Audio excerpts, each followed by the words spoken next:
Hi, everyone. We are just giving everyone a few minutes to log in, and then we will get started.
Good afternoon, everyone. My name is Jay Sanderson, and I'm the President and CEO of the Jewish Federation of Greater Los Angeles. Okay, I guess I'll start again. Good afternoon, everybody. My name is Jay Sanderson. I'm the President and the CEO of the Jewish Federation of Greater Los Angeles, and it's my pleasure to welcome you to Connecting the Dots, a policy perspective on COVID-19. This is part one of a three-part series that we're doing in partnership with our tremendous partner, Jewish Family Service of Los Angeles. I'm just going to begin by telling you what I tell everybody about where we are as a Jewish community. And I know obviously COVID-19 is one of those rare and horrible things that has disrupted the life of everybody, no matter where you are, no matter where you pray, no matter what you look like, no matter where you live anywhere in the world. But obviously the Jewish Federation of Greater Los Angeles focuses on the Jewish community. And I always describe this horrible crisis as a four-act play. The first act is the immediate crises, and we all know about that. Tremendous food insecurity, a huge increase in the vulnerable in our community, not just our frail elderly, including our Holocaust survivors, but people who never even imagined that they would be unemployed, never even had to navigate Social Security or unemployment or Medicaid. They are now the new poor. They are now the new challenge. They are now the increasing vulnerable that our hotlines get calls from hundreds and hundreds on a weekly basis. And in Act One, we are trying desperately to make sure that everybody has what they need to get through this crisis, whether it is a social worker to talk to, whether it is food, whether it is emergency cash grants, whether it is an interest-free loan. The Jewish Federation of Greater Los Angeles is trying to do everything we can for the growing need in our community. Act Two is what's right around the corner, and we're at the beginning of the summer, and our Jewish community has treasured summer camps and summer programs and trips to Israel. So many things that are going to be disrupted and canceled, and a Jewish community that's going to have to look for how we engage young people, teenagers in new ways, which we're really beginning now. And then Act Three is what happens when we get back into our lives, pre-vaccine. How do we congregate? How do we engage with each other? How do we hug each other? How do we comfort each other? And then Act Four is the act I think all of us are waiting for. It's the way the Jewish community and the community at large looks the day after there's a vaccine, the day after we don't have to worry about all the things we're going to worry about in the days, weeks, months, and probably years ahead. And so the Jewish Federation is focused on this. We're proud to do a lot of this work in the social service area with Jewish Family Service, but we are really committed to making sure this Jewish community is whole and that we get through this together, okay? So thank you again for being here. And it is now my pleasure to welcome our two guests, Darcy Hirsch, the Director of Government Affairs of the Jewish Federations of North America, and Congressman Ted Lieu from the 33rd Congressional District. Ted Lieu is currently serving his third term in Congress and sits on the House Judiciary Committee and the House Foreign Affairs Committee. He was also elected by his Democratic colleagues to serve as co-chair of the Democratic Policy and Communications Committee. He's a former active duty officer in the U.S. Air Force and currently serves as a colonel in the reserve, stationed at Los Angeles Air Force Base. In Congress, Representative Lieu has established himself as a leader on the environment, cybersecurity, civil liberties, government ethics, and veterans affairs. He serves the Federation and JFS because his congressional district includes West LA, Santa Monica, Beverly Hills, Westwood, Brentwood, Venice, Malibu, and the beach cities.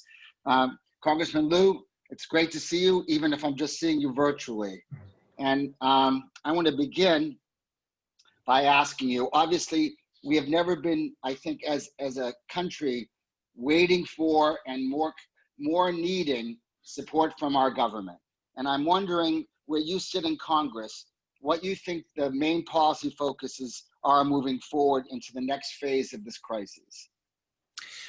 Thank you, Jay, for your question. Thank you so much for inviting me to participate. I'm also honored to be on here with Darcy, and I have a special place in my heart for the Jewish Federation. In 2007, I went to Israel for the first time with my wife and others in Los Angeles.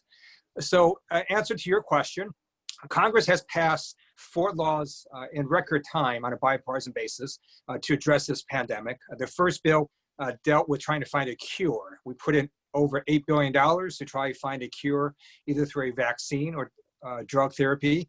The second bill, we put in provisions to allow millions of Americans to have emergency sick leave and emergency paid leave. We also made testing for the coronavirus free for everyone and put in provisions for food security, SNAP benefits, and meals to seniors. The third bill was the CARES Act, which was a stimulus package that provided a variety of resources to businesses and Americans, including stimulus checks, small business loans, payments to hospitals, hospital systems, and monies to state and local governments. The interim relief bill that we just passed a couple weeks ago increased funding to small businesses as well as hospitals, and we also put in $25 billion for testing. Now we're working on our second stimulus package. I believe that the first 4 bills are necessary but not sufficient to address the scale of this crisis. You may have heard the president say last week that the virus was just going to leave. There's no evidence that this virus is just going to leave. It's going to be with us until there's a vaccine or a drug therapy, which is why I think we need to do a second round of stimulus, and that's what the House of Representatives is working on right now. So, Congressman Lieu, you touched on seniors, and obviously, we're deeply in that work with our partner, Jewish Family Service, and I'm wondering if there's anything specific above and beyond what you're thinking Congress and government can do to take care of really our most vulnerable, those seniors who really have not been able to leave their homes, have been basically living in the same places for 2 months, sometimes in small apartments, sometimes in nursing homes. Is there anything above and beyond you're going to be able to help us get through with this target population? That's a great question. One of the reasons that the last bill didn't happen immediately is because Democrats wanted to increase the number of small business loans to community financial institutions that can give it to small businesses that were not getting it the first time. We also wanted to make sure we had money in there for hospitals and testing, and we wanted to increase SNAP benefits, food security. we got 2 out of those 3. We're unfortunately unable to increase SNAP benefits, which is why for this next round of stimulus, we hope we can get that in. We also, in terms of speed, we don't want to create a lot of new programs that are difficult to implement quickly. So we're going to use existing vehicles to deliver food.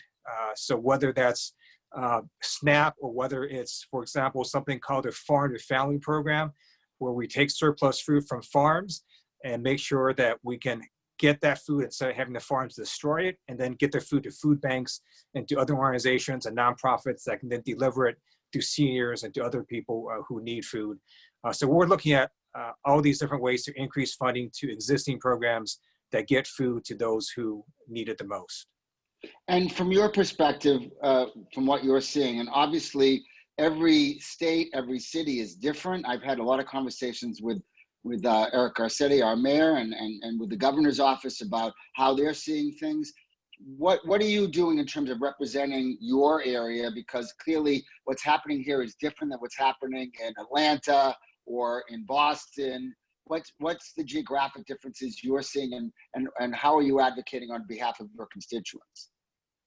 So last week I led a letter with 4 members in the Central Valley on this farm to food program because it helps both urban areas as well as the farmers. By increasing funding this program, we help these farmers get funds and also not destroy food. And then most of that food actually ends up in urban areas like my district, and it goes to food banks and to other nonprofits that can deliver this food. We also know that while we're in an economic crisis, it is caused primarily by a healthcare crisis. So we have to make sure we have testing available to everyone who needs it. We have to make sure that we can get these tests back quickly and that they are accurate.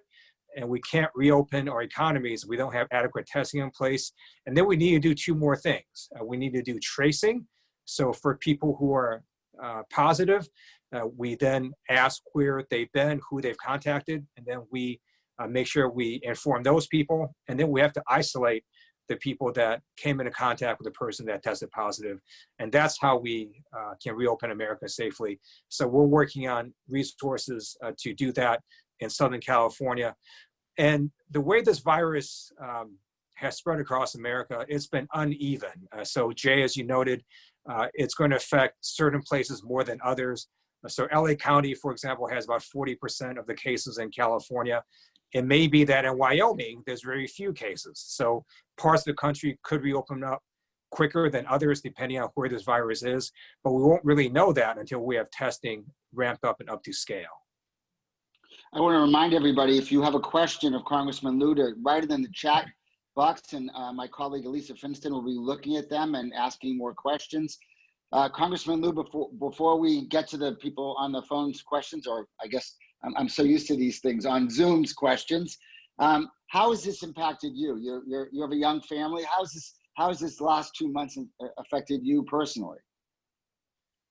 So both our kids are learning remotely from school.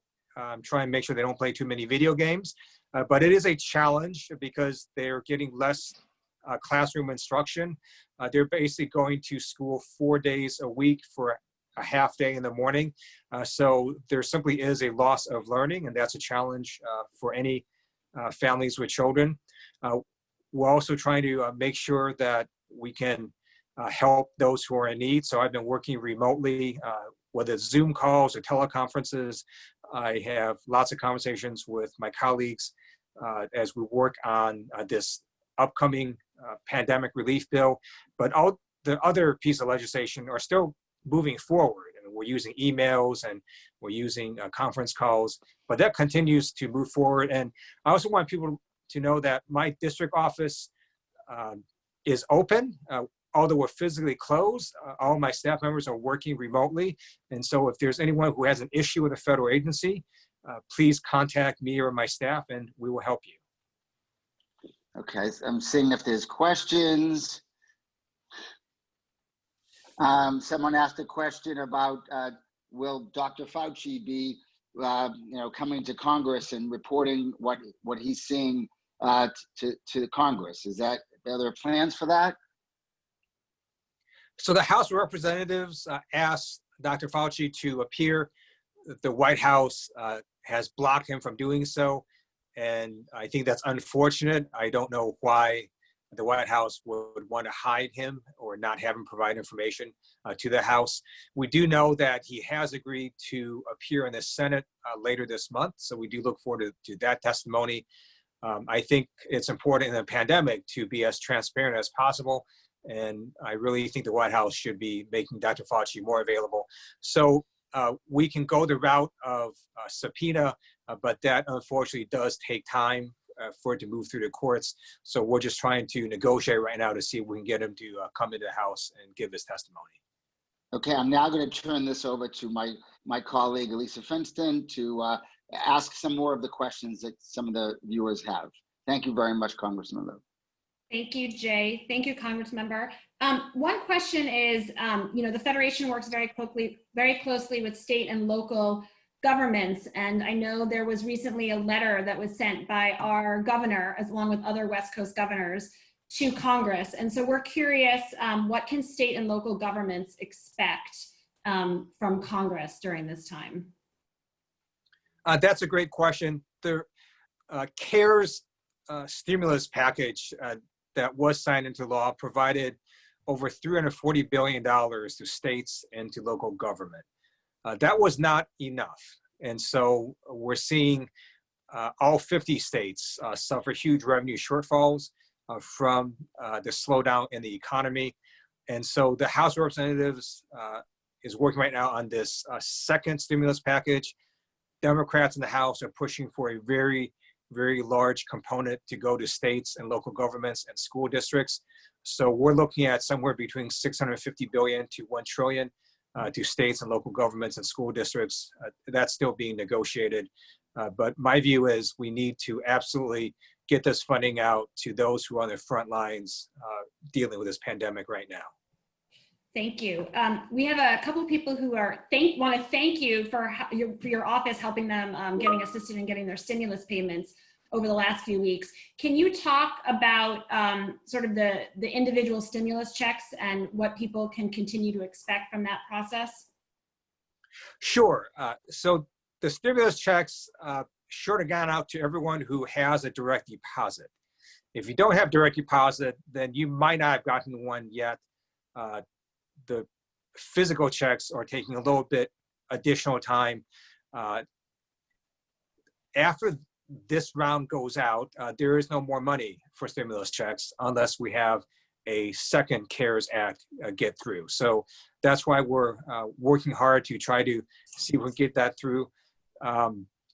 My view is that this pandemic is going to be around for quite a while. So the first 4 bills I thought were necessary, but again, I do think we need to continue to provide relief to American families, American businesses, and that's why we're working hard on this next round of stimulus. Thank you. Jay discussed the 4 acts in this crisis in his opening remarks, which makes a lot of sense. Congressman, are you able, and does it make sense to address approaches to dealing with this crisis, long and short term, in this framework? Yes, so we actually have been working on an infrastructure package for economic recovery. We ended up delaying that because we're nowhere near recovery. We're still in the mitigation stage right now, trying to make sure that we don't have the economy crater, make sure that we can address the 33 million Americans who have filed for unemployment. And we're still trying to make sure that everyone can put food on the table. So that's why we're going to work on a second stimulus package, and then we'll move to recovery with infrastructure. And that's going to be for the long term. But we do need to, right now, just try to stem the bleeding. I know you touched on this in your remarks, but there are a lot of questions coming from our constituents about widespread testing and tracing and the obstacles that this country faces. Can you talk about what Congress is doing to affect both of these? So Congress has actually done a lot in terms of testing. We mandated that testing be free. We provided billions and billions of dollars for testing. including our very last bill, which we put in an additional $25 billion. But we don't execute. We simply provide resources. So we need the executive branch to execute. And for whatever reason, the federal executive branch has not done a great job in executing testing. They were very slow at the very beginning. As you may have seen, the CDC decided to create its own test. That first test failed. We lost some time there. Then they had to fix it. And then they had initially very restrictive testing criteria that essentially only tested people who had traveled to China. As a result, everyone who came in from Europe and every other part of the world, they weren't tested. And a lot of the virus actually came in from travelers from Europe. And there was a recent article in the LA Times that showed that appears that there's actually 2 strains of this virus.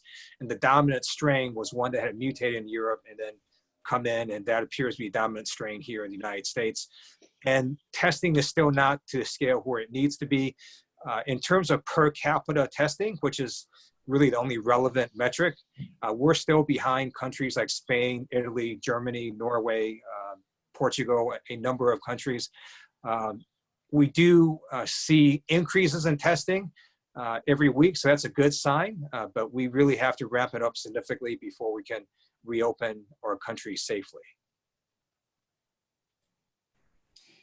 We've seen obviously a reduction in air pollution as a result of the reduced activity, especially here in Los Angeles. Do you think this will spur Congress to take action on reducing carbon emissions permanently? That's a great question. I think Mother Nature probably feels somewhat better right now because we're not polluting as much. Part of the infrastructure package is going to have a big focus on green infrastructure and green energy and green technology. And that's something we're going to be working on once we get through this second round of stimulus. We also have to make sure that we have, independent of this pandemic, continued focus on climate change. That is, if you read some of the articles, one of the reasons that we might actually have more pandemics in the future. And so it's important that we do everything we can to mitigate climate change at the same time. Can you, Congressman Liu, in reading some of the questions, I think people have a hard time navigating what's a city decision, what's a state decision, what's a federal decision. Can you, and this could be like the test of tests, can you explain briefly in this crisis where Congress has a role versus the state of California versus the mayor of Los Angeles? That's a great question. So in terms of resources, that's Congress's main role. We're trying to provide funding to individual families, to small businesses, to states, to hospitals, local cities, school districts, and so on. We're trying to provide resources. In terms of public health, that's really decided by your county and your mayor and your governor. And so in terms of stay-at-home orders, those are done by the state and by your local government. And it's been actually fairly well done in Southern California, where Mayor Garcetti in the city of Los Angeles coordinates with the Board of Supervisors in LA County. And so most of what they say matches up with each other. And then that generally matches up with the state of California. It could be very confusing if, for example, the city of Los Angeles had one stay-at-home order and LA County a totally different one, but we haven't seen that. So pretty much the county, the city, and the state have generally matched up in stay-at-home orders. Your local county and local city cannot basically violate the state stay-at-home order, but they could go further if they wanted to. So that's sort of the primary difference. We're also looking at the fact that this virus within California is not spread evenly. So some counties see very little of it, some have a lot more.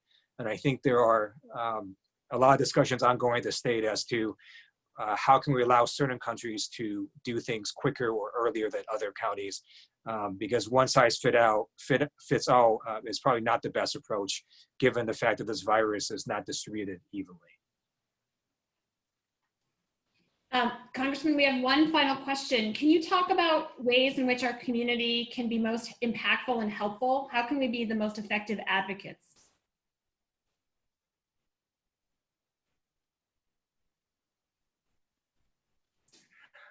I'm sorry, you fade out the second half. Oh, I'm sorry. Let me start again. Can you say that again? Can you talk about ways in which our community can be most impactful and helpful? How can we be the most effective advocates possible?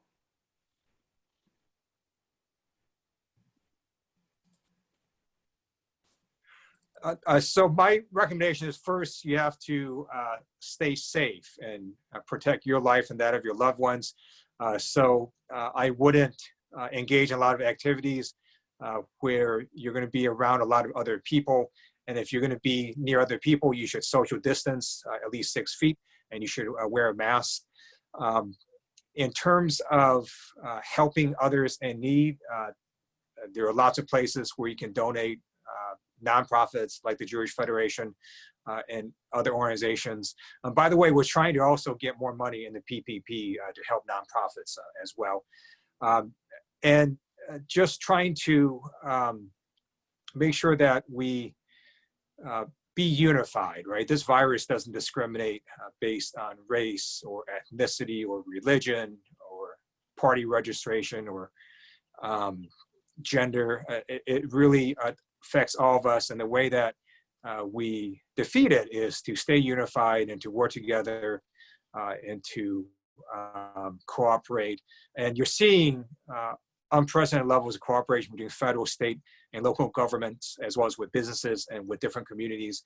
And so I ask people to have patience as we learn more about this virus, and to just stay safe and protect your loved ones. And that's probably the most important thing, because we don't want to have another surge in cases that could overwhelm hospitals. Thank you. And as a constituent, I thank you. As a professional at the Federation, I thank you for all that you're doing for us in Congress. And I join with the Jewish Family Service of Los Angeles and the Jewish Federation of Greater Los Angeles to say thank you so much for joining us today. And we look forward to hearing from you soon. We're going to move to Darcy Hirsch now from the Jewish Federations of North America.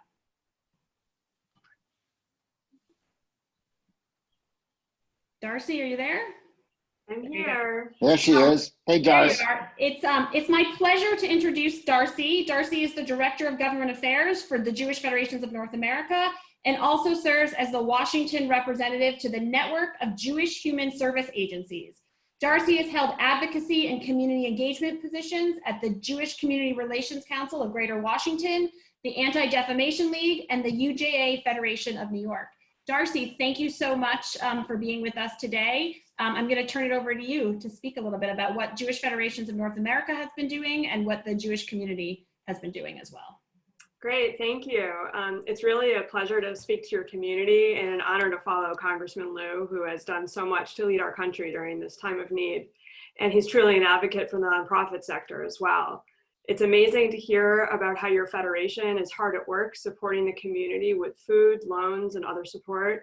And for any of you who are on JFNA's listserv, who received our action alerts about the Paycheck Protection Loan Program, thank you for your advocacy. It really makes a difference.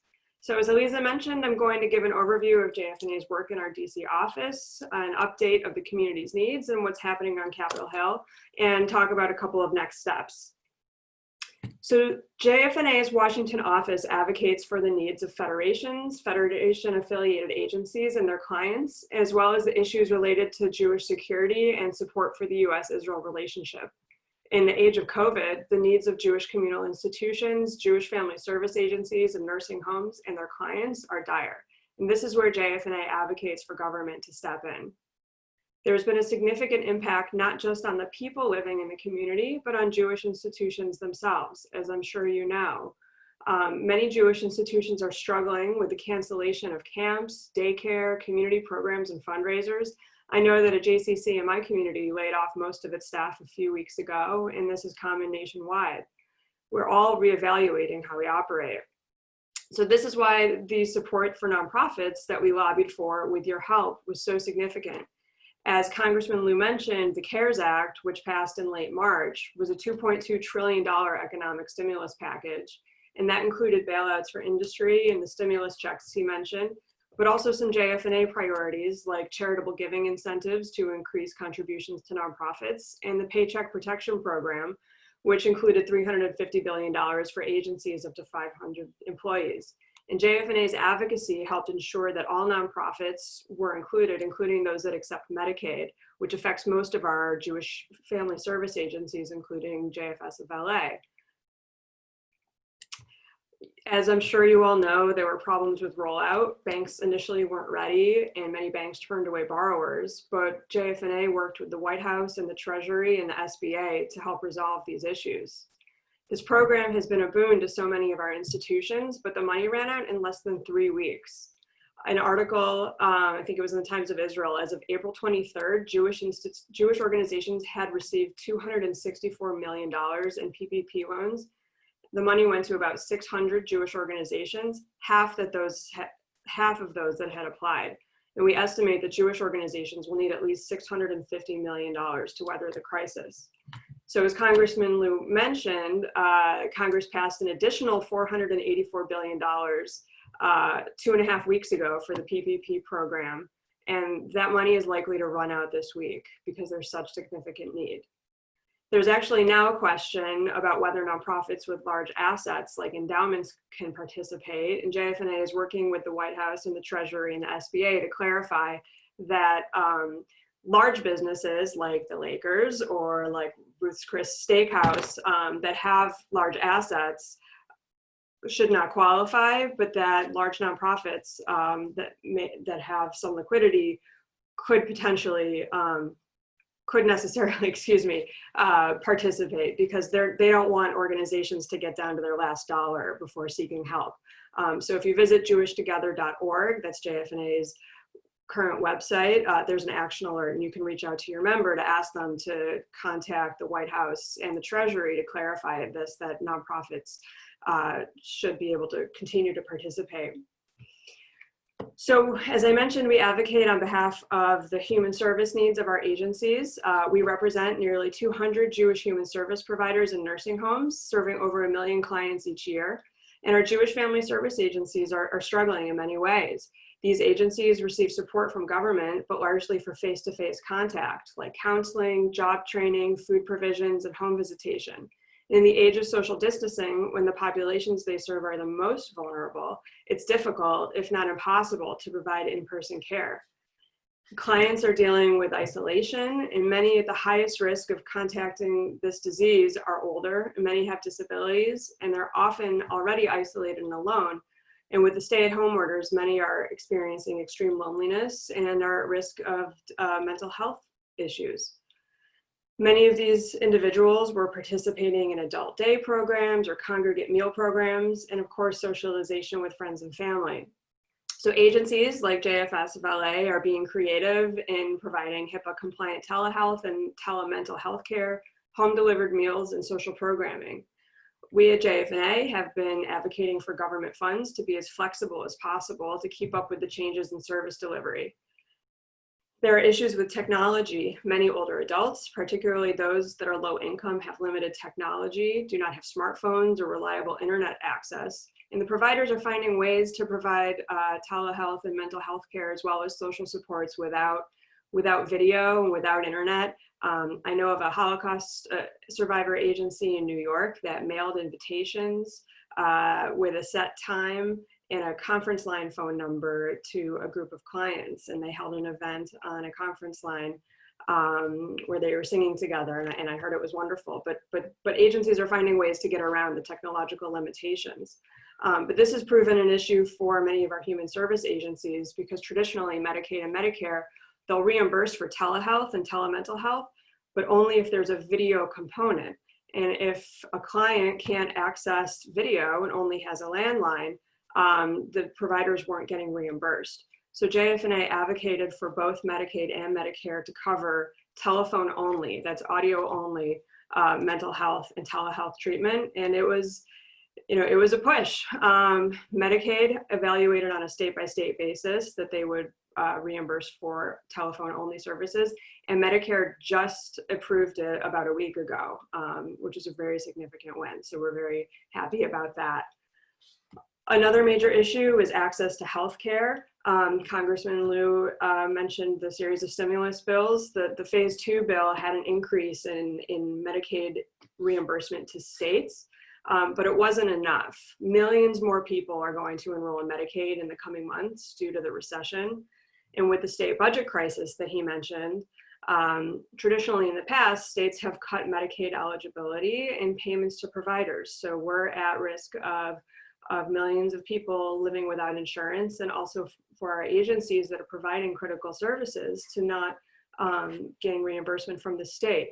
So only a huge infusion of Medicaid cash to the states will help circumvent this, in addition to the infusion of state and local funding that the congressman mentioned as a priority for the next package.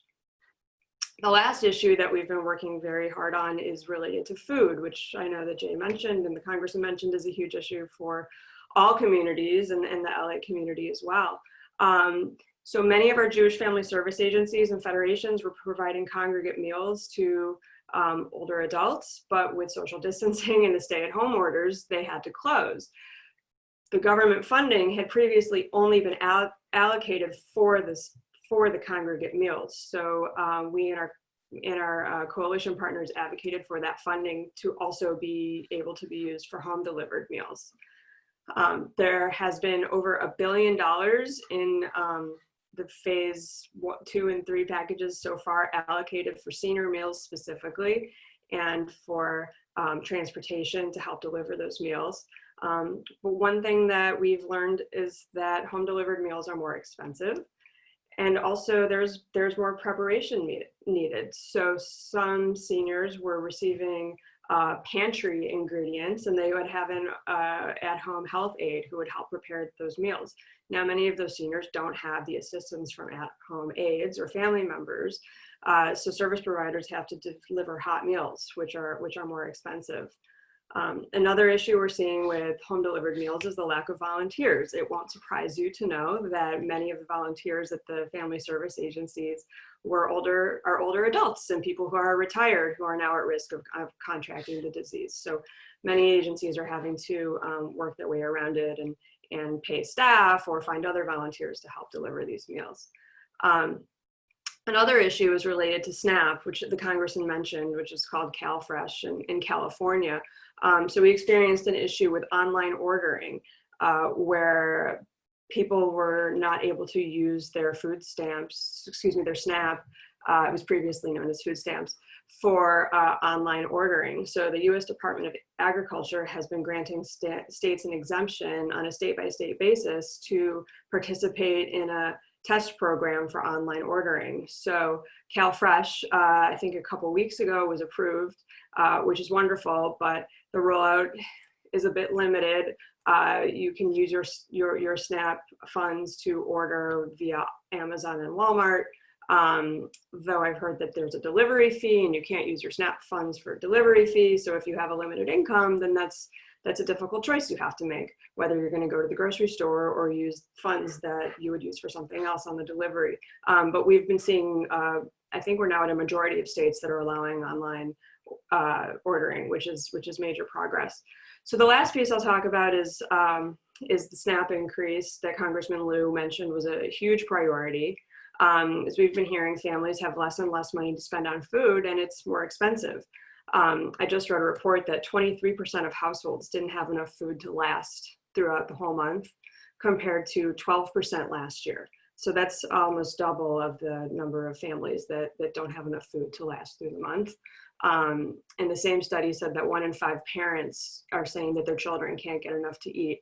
And that's 5 times the amount as last year. So there's a significant food shortage, and I was thrilled to hear that Congressman Liu says that the increasing SNAP is a priority in the next package. So what's next? The congressman mentioned that there is a new package. We've heard it could be released as early as tonight or tomorrow, which is very exciting. We're all on the edge of our seats waiting to see what's in it. JF&A's priorities are all related to what I've just discussed. Increased funding for Medicaid, increased SNAP, increased money for the Paycheck Protection Loan Program. And the next question is what you can do. I know you already asked the congressman what you can do, but it's so critical for him and his colleagues to hear from you. It's one thing for them to hear from me or to hear from the staff at the Jewish Federation or the JFS of LA, but they want to hear from you. They want to identify your synagogue, your community. They represent you, and this is where your voice has a lot of power. So keep your eye out for action alerts from your federation and from JFS, and please visit jewishtogether.org and go to the How You Can Help page for our current action alerts. So thank you very much, and I'm happy to answer any questions. Thank you, Darcy. We have a couple of questions for you, and thank you for outlining how can we be the most useful and effective advocates. Can you talk a little bit about how you see from where you are in DC and the work you're doing, how we move from this emergency response phase to trying to create the new normal? And what do you think policies will be necessary long-term? You spoke a lot about the vulnerable populations that the Jewish Federation of Greater Los Angeles and Jewish Family Service of LA work so closely with, including Holocaust survivors, seniors living alone who are waiting, get meals and food from food pantries, and people in nursing homes. And obviously we're very concerned about those populations during this emergency response. And then in the next phase, whether that be in 3, 6, 9, 12, 18 months. And we're curious to hear from you from the Jewish Federation of North America perspective on what you see next for those populations.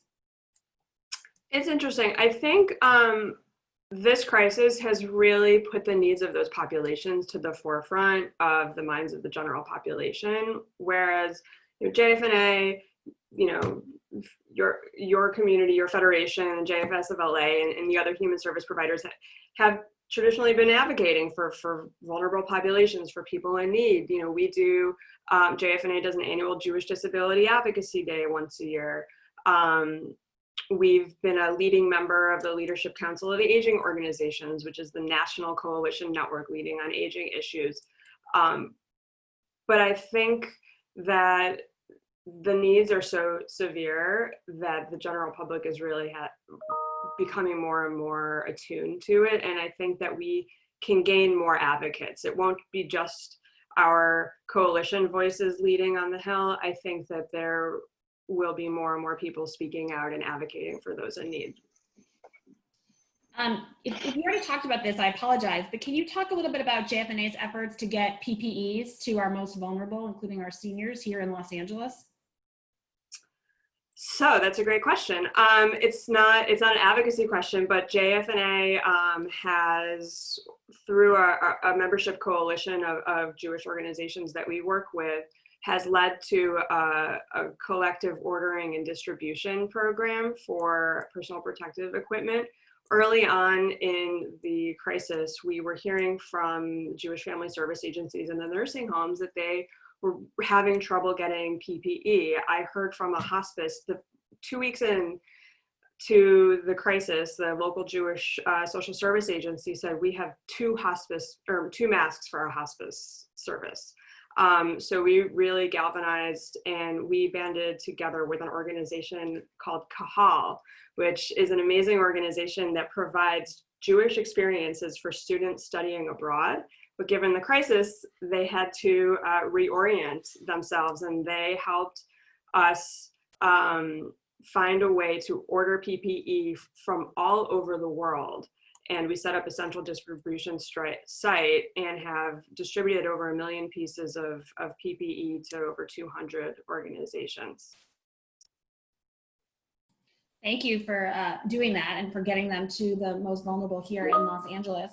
Are there other places to turn to for more specific information on food and hunger, or seniors and survivors, that we can tell our constituents about? That's a great question. Mazon is the Jewish response to hunger. They have a lot of great information on their website. JFNA has a Center for Advancing Holocaust Survivor Care. We actually are the subgrantees or we're grantees of a federal program to help support Holocaust survivors and with person-centered trauma-informed care. So their website may have some information. I mean, I recommend reaching out to your JFS to find out about those in need. Can you speak to how the community is responding to the needs of Holocaust survivors during the pandemic? I mean, the outpouring has been overwhelming, and not just Holocaust survivors, but really all isolated older adults. I know communities are doing care calls where people are checking in daily on isolated older adults. Care providers for Holocaust survivors are visiting it. I've heard of setting up lawn chairs on the lawn and speaking to a survivor through an open window. I know in the early days of the pandemic, they were checking on people in grocery store parking lots. I mean, really finding ways to do social distancing, but to provide care for people. And putting together Shabbat kits. Federations were putting together kind of Pesach kits. So there's been a lot of support. JFNA is actually also advocating for an increase in mental health care in the next congressional package. We know that given the isolation and the unemployment and economic distress, that there's going to be a significant increase in mental health need, not just for Holocaust survivors, but for everyone. But certainly a lot of the things that Holocaust survivors are experiencing can be triggering and traumatic. Great. Thank you so much, Darcy. We really appreciate you being on this webinar today with us in Los Angeles, so our constituents and stakeholders can hear directly from what's happening in DC in the Jewish community. I want to turn it over to Nina Tassler. I just want to make sure she's on. Can I see her? I am. Hi, Nina. Thank you. Nina is the board chair for Jewish Family Service of Los Angeles and just wants to offer a few remarks as well. Great, thank you. It's a really fantastic program. And thank you, Darcy, and my dear friend Jay. And just as chair of the board for JFSLA, I just want to say what a pleasure it was to be a part of today's program, really informative. We're very fortunate to partner closely with Jewish Federation on so many things, including programs, advocacy, and civic engagement. We're just thrilled to have Representative Liu, who was able to take time to be part of the conversation. He is such an important voice for our community, and we thank him for his time and his leadership. And again, equally pleased to have Darcy Hirsch with us this afternoon. She's such a passionate advocate on our behalf and a critical resource at this really challenging and rapidly changing time. And a special thanks to all of you for joining us as our nation faces one of the gravest health and economic emergencies in over 100 years. It's more important than ever that we speak up and speak out on the issues that impact our community. Get involved when and where and however you can. And finally, we apologize if any questions were not answered. We look forward to continuing the conversation, and please make sure to join us for part 2 of the series. Details will be coming via email. I wanted to thank everybody. Again, stay involved, stay engaged, and stay informed. Thank you, everybody. Take care.